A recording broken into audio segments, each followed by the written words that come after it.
So, hello.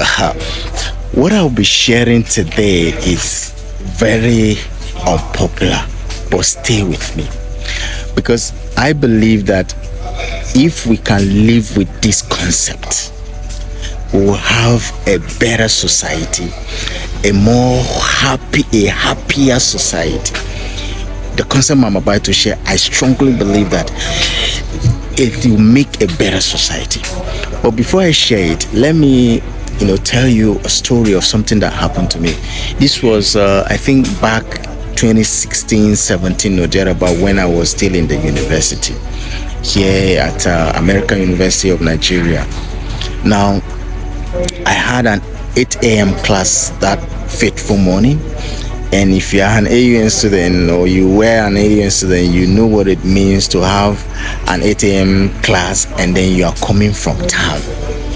So I was rushing for this class, and then along this Yola Abattoir road, I saw cars, and then I was able to maneuver, and before I knew it, I just saw myself in front of a soldier.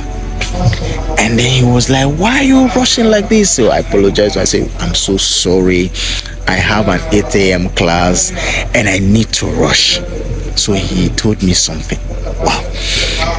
If you are somewhere watching this, I want to tell you that you really changed my life with those words. You know what he told me? He said his father taught him to avoid anything that makes him apologize, and that hit me so hard. Avoid anything that makes you apologize. I kept humming those words after he left me to go, all through that day. Avoid anything that makes you apologize. And I was like, well, come to think of it, if we can live like that we avoid anything that makes us apologize, we'll have a better society, a more happier society.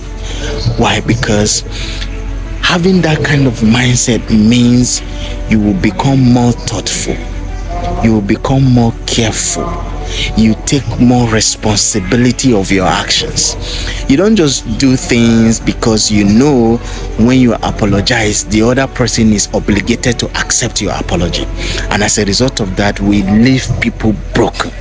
Right? Because when you say, words to someone, damaging words, you might apologize and he accepts the apology, but the damage has been done already, right? So if we strive towards having that mindset that I want to reduce the level of my apology quotient, you find out that you will be more careful, you'll be more considerate.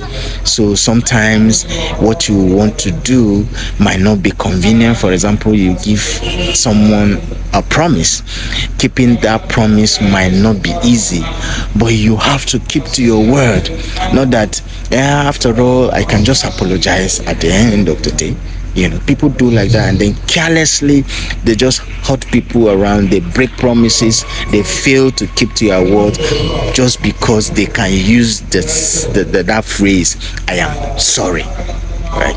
So it goes now. It gives credence to this concept in business, which is customer service and customer experience.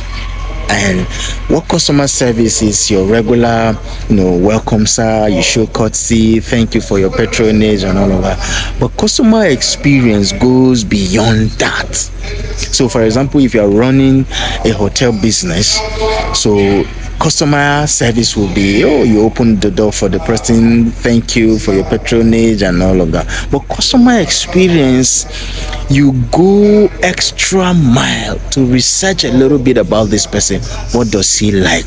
The kind of perfume he likes, stuff like that, so that before he comes, you make the environment, the ambience of the place to suit his taste. So when he comes, maybe the kind of wine he likes to drink is already on the table. You know, you make he likes watching a particular series, you set the cable for that movie, or a particular magazine, you keep it on his room. You know, after he had made the reservation, he comes and then he finds all of those things. That is customer experience. So you see, you are more thoughtful, you are more, you know, you go the extra mile. The same concept, if we can use it in our day-to-day activities, dealing with our friends, our relatives, our loved ones, I am telling you, we will have less hurt people in the society. Why? Because you have to go the extra mile, because you want to please the other person.